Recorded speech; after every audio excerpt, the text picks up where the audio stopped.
First day on the job, Horror Stories 1. I once worked as a direct care aide for a 65-year-old woman with a developmental disability. Her daughter, who was in her 40s, worked overnights, and she needed a caretaker with medical experience to watch her overnight. When I say once worked for them, I mean I literally worked just this one night, and you're about to hear why I never went back. The 65-year-old woman's name was Martha. Her daughter's name, who contacted me, was named Colleen. It's possible Colleen didn't have any other family to watch her and didn't want to, or couldn't afford to, put Martha in a nursing home. Or it was possible that she felt more comfortable hiring somebody with some form of experience to watch over her. At the time, I was already a direct care worker for 2 other women who suffered from some forms of developmental disabilities, so I had experience, but nothing prepared me for that night. Colleen left for work earlier that day. I worked my first job, so I was really pushing my body to exhaustion trying to make as much money as possible. Colleen had introduced Martha and me. Martha had given me a smile before Colleen brought her upstairs to her bedroom for the night. It was around 9 p.m. Colleen told me that Martha would sometimes walk around the house at night acting confused, and I'd need to calm her down and bring her back to her room. She specifically addressed this not to be a form of sleepwalking. When I asked, she said it's one of the symptoms of her mother's dementia. I told her to rest assured that I'd know how to handle it. I spent my time initially in the living room, catching up on my show. These jobs aren't super glamorous, and for the most part, it's a lot of sitting around. I heard footsteps from upstairs. I went to the stairway and looked up the stairs, then called Martha's name, asking if she needed anything. She didn't answer. I heard her footsteps go back to her room, and then the door closed. Maybe she went to the bathroom. I went back to the living room and watched some more TV. It was maybe an hour later that I got up to grab my sandwich that I brought from the fridge. As I left the kitchen with a plate and my sandwich to go back to the couch, I nearly had a heart attack and dropped the plate when I saw Martha standing at the doorway, glass shattered everywhere. I apologized to her and asked if she was okay. She started yelling at me, "Who are you?" I reminded her who I am. I'm her direct care worker here to make sure she's okay. Everything she said at this point was in a loud scream. "Why are you here? I don't know you." Things of that nature. I reminded her that we had just met and that her mother Colleen hired me to watch her in the house. This seemed to work for long enough for me to get her to come back upstairs with me into her room. I brought her up a glass of water and some melatonin and 𝐬𝐭𝐨𝐫𝐲. I made sure she took both before going back downstairs. After a few hours, I was absolutely exhausted. I had to get a couple of hours of shut-eye. There was a spare bedroom upstairs with a twin-size bed where Colleen said I could rest if needed. I felt like at this point Martha was asleep for the night from the melatonin. I fell asleep within minutes, but I was asleep for only maybe an hour. I woke up to a sound from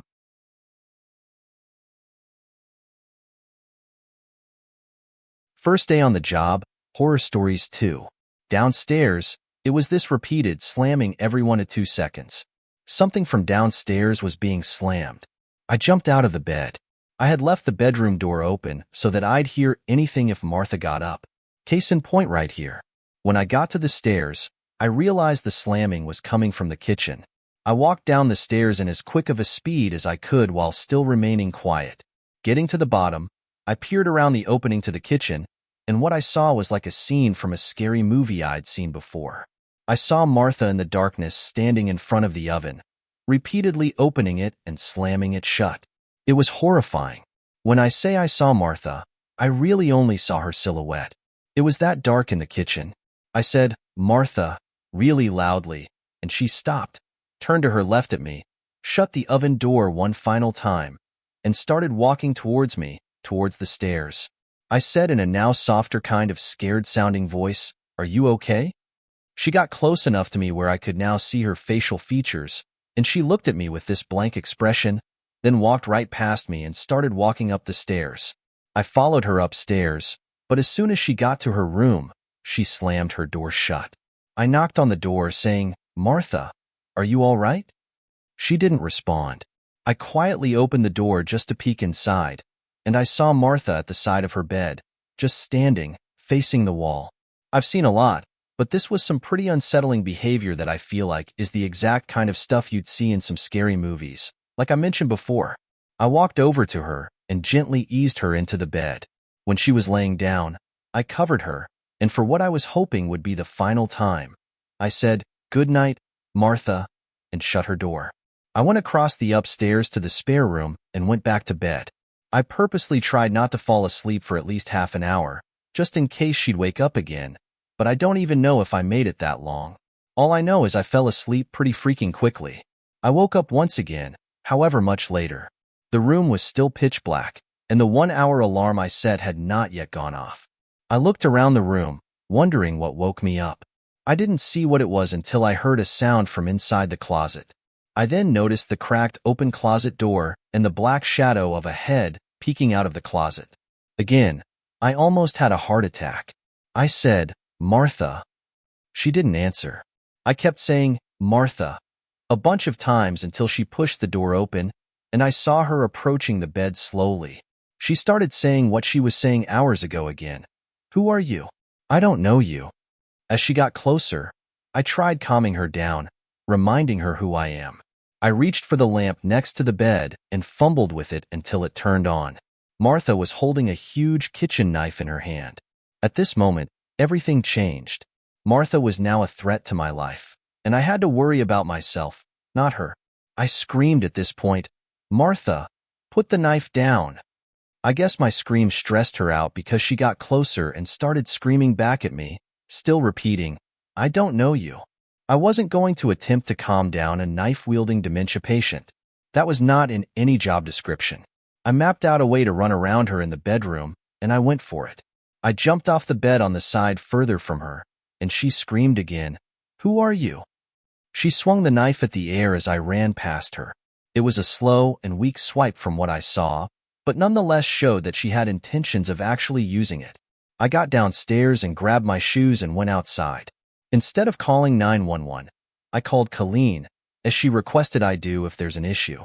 I was courteous in doing this because getting law enforcement involved is never doing anyone any favors. Colleen was yelling into the phone at me not to leave her, and honestly, I yelled back that she attempted to kill me and that I didn't call the police. She had to leave work. Of course, I stayed outside of the house, making sure Martha didn't go anywhere until Colleen returned. When Colleen went inside, Martha was back in her bed asleep. Colleen went as far as accusing me of exaggerating the whole thing until she found the knife next to Martha's bed.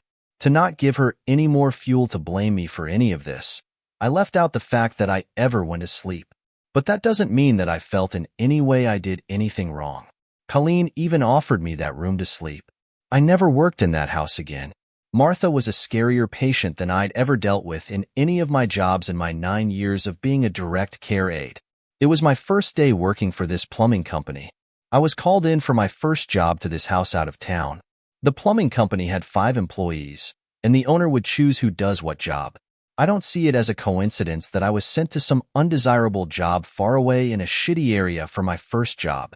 The call was for a leaky pipe under the sink, which is typically the easiest, most basic job to get a call for, depending on the root cause of it. I pulled up to the house, my first ever call, and it was an absolutely disgusting-looking house, completely run down as if no one had lived there for years. I went up to the house and knocked until a middle-aged man opened the door. I didn't like his aura from the start. He had this unflattering, disproportionately wide smile that made his entire face appear off-putting. His voice was also really soft and high-pitched, not the voice I was expecting to come out of his mouth, or maybe it was, given his unusual appearance. He welcomed me inside of the house. I realized there wasn't a single piece of furniture in the house. "Just moved in?" I asked him. He replied, "Yes," and then chuckled, or maybe I should say, he giggled, because it was just a weird, high-pitched little laugh. He brought me to the kitchen, and the first thing I did was set my stuff down on the counter, then open the cabinets under the sink. I slid myself under the sink and started to examine the pipe, specifically looking at the P-trap and the lock nuts to make sure they weren't overly tight or loose. I noticed the man was standing directly over me, his legs spread wide so that I was sandwiched between both of his feet. It was extremely uncomfortable. I asked him politely to give me some space, and he backed up a bit, but not enough that would make me feel comfortable. I realized that I didn't see any water leaking at all, so I got out from under the sink and tried running the water, but no water came out. of the faucet. I looked at the weird man and asked him why the water wasn't running. He said he must have shut off the main water valve without realizing it. When I say I stood there speechless for a few seconds, I'm not exaggerating. I asked him bluntly, "How do you do something like that by mistake?" He smiled and shrugged his shoulders. I asked him to turn the water valve back on. He turned and said he'd be right back, and I saw him leave the kitchen, but then I heard footsteps walking upstairs. I'd never in my life heard of a water valve being upstairs in any house. I knew something was off with this guy in the situation, everything from the condition of this house to his mannerisms. And then I started hearing multiple sets of footsteps from upstairs, coming down the steps quickly. In a split second, I decided I was out of there. I grabbed my stuff and quickly walked out to the front door in my van. I'm a pretty large and loud dude, so I'm not really intimidated very easily by people in a physical way, but there was something about that situation and that guy that told me that something was about to go down. I looked at the house for a second, and then I drove away. I called Dave, my boss, letting him know it was just some kind of prank because that just sounded better than me saying I was scared of that guy. I did a few minutes worth of investigating and found out that that was just a vacant, abandoned house. I got the number that made the call for the alleged leaky pipe from Dave, and it turned out to be a voice-over IP number, not even a real number. I reported this shady encounter with the local police department just so that they would be aware of it and maybe close off that house. I've never had a reason to return to that sketchy part of town again. I only worked for that specific plumbing company for about a year. First day on the job, Horror Stories 3. Back in 2019, I worked for Domino's. It was my first night. I was just starting out. I was only working there because I needed the money for college supplies, for my dorm, etc. So, that night, I was being trained. When you're being trained, you're accompanied by the manager on your first few deliveries to see how you do, evaluate you, and train you. It was late, around 8 o'clock, and we got an order. Our store wasn't electronic like they are today. We couldn't see where the locations were on a big TV. We had to go look them up on our phones for directions. We got the directions and the pizza. I still remember the order: 4 large pizzas with 2 bottles of pop. We loaded them into the car, and it was my car since I was the one being evaluated. So, it was me, my manager, and another trainee who I didn't know. The house we were heading towards was way out of the way, in the middle of nowhere. My town was old, though, so it was fairly common to go miles without anything. It took us around 15 to 20 minutes to get there. The house looked old, really old.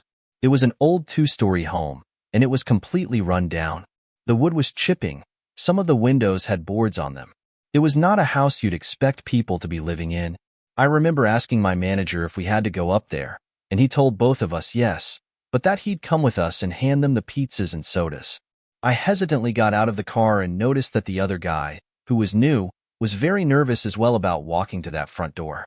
We finally started making our way to it when the other trainee said he thought he saw someone watching us from the furthest window from us upstairs.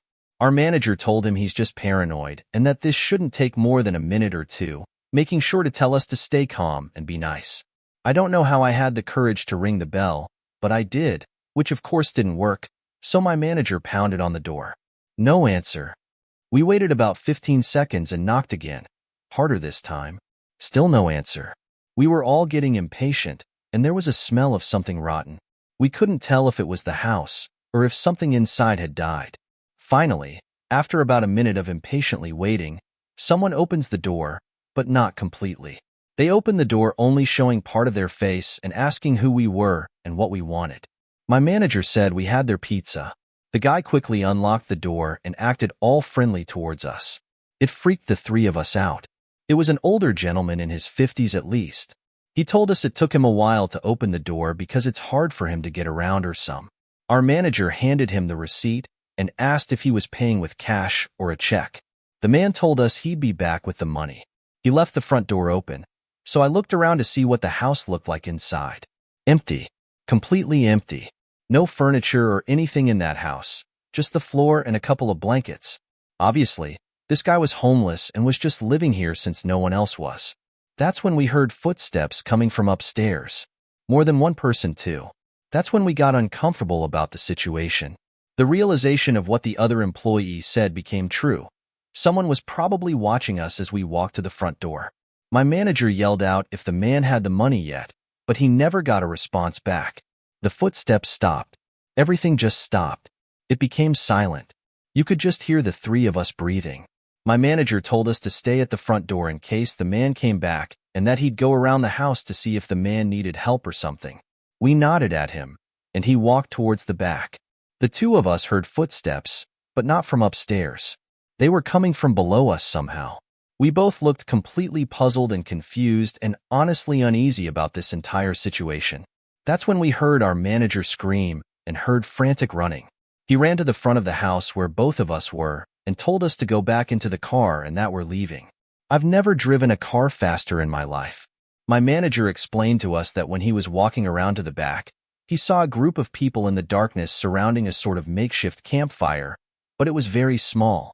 He got closer to them and noticed in the middle was a baby deer. The group of men were sitting around laughing at it as if they found it funny. The minute he said that, my heart almost stopped.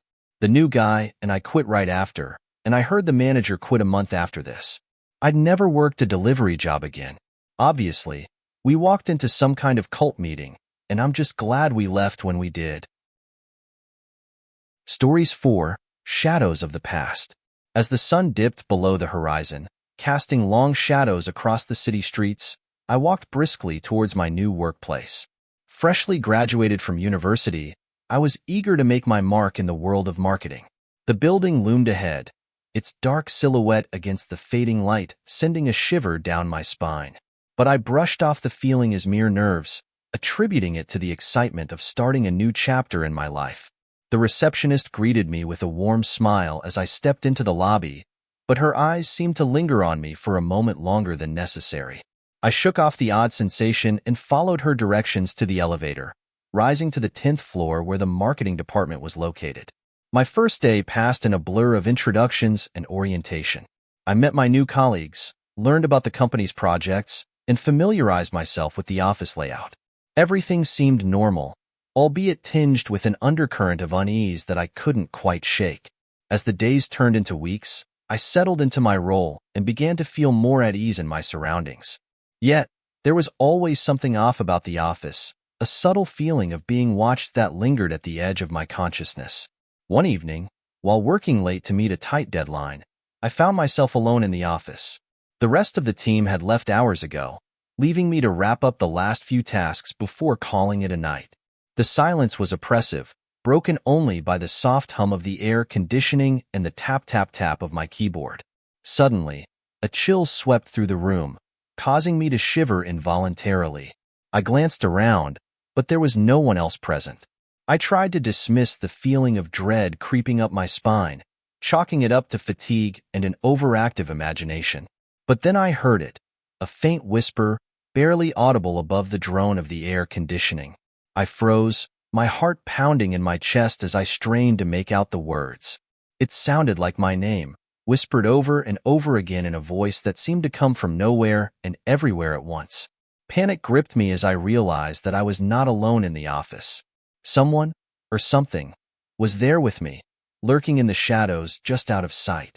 I wanted to run, to flee from whatever unseen presence was haunting the building, but fear rooted me to the spot. With trembling hands, I reached for my phone, intending to call for help, but as my fingers brushed against the cool surface of the device, it suddenly went dead, the screen blanking out in an instant. Desperation clawed at my throat as I realized that I was completely cut off from the outside world, trapped in the office with whatever malevolent force was stalking me. I forced myself to take deep breaths, trying to steady my racing heart and quell the rising tide of panic threatening to overwhelm me. I had to think rationally, to find a way out of this nightmare before it consumed me entirely. Summoning every ounce of courage I possessed, I slowly rose from my chair and edged towards the door. Every creak of the floorboards seemed deafening in the silence, sending shivers down my spine as I prayed that whatever was lurking in the darkness would not reveal itself. I reached the door and fumbled for the handle, my fingers slipping on the smooth metal surface. With a silent prayer, I pushed it open and stepped out into the hallway, the dim light casting long shadows that seemed to dance and twist with a life of their own. I forced myself to keep moving, my footsteps echoing loudly in the empty corridor as I made my way towards the elevator. But as I reached out to press the call button, a sudden gust of wind slammed into me, knocking me off balance and sending me crashing to the ground. Pain exploded through my body as I hit the hard floor, my breath coming in short, ragged gasps as I struggled to regain my bearings. And then I saw it, a dark figure looming over me, its features obscured by the shadows that swirled around it like a cloak. Terror seized me as I realized that I was face to face with the entity that had been haunting the office, its presence sending waves of icy dread coursing through my veins. I wanted to scream, to beg for mercy, but fear rendered me speechless, my voice trapped in my throat as the figure advanced towards me with slow, deliberate steps. I scrambled backwards, my heart pounding in my chest as I searched desperately for a way to escape. But the figure was relentless, its movements smooth and unhurried as it closed in on me with an almost palpable sense of menace. And then, just when it seemed that all hope was lost, a sudden burst of light flooded the hallway, banishing the shadows and revealing the figure for what it truly was. A twisted, spectral apparition that seemed to flicker and fade in and out of existence with each passing moment. I shielded my eyes against the blinding glare, tears streaming down my cheeks as I struggled to comprehend the horror unfolding before me. And then, as quickly as it had appeared, the apparition vanished, leaving me alone in the hallway with nothing but the echo of its chilling laughter ringing in my ears. I lay there for what felt like an eternity, trembling and sobbing uncontrollably as the realization of what I had just witnessed washed over me. The office was haunted, its walls tainted by the lingering presence of something unspeakably evil that defied all rational explanation. With shaking hands, I pulled myself to my feet and stumbled towards the elevator, my mind reeling with shock and disbelief. I had to get out of there, to escape the suffocating grip of the darkness that threatened to consume me whole. As the elevator doors slid shut behind me, I glanced back at the empty hallway one last time, a shiver coursing through my body as I wondered what other horrors lay hidden within the shadows of the past. And as the elevator descended into the depths of the building, I vowed never to return to that cursed place again, lest I become yet another victim of its malevolent influence.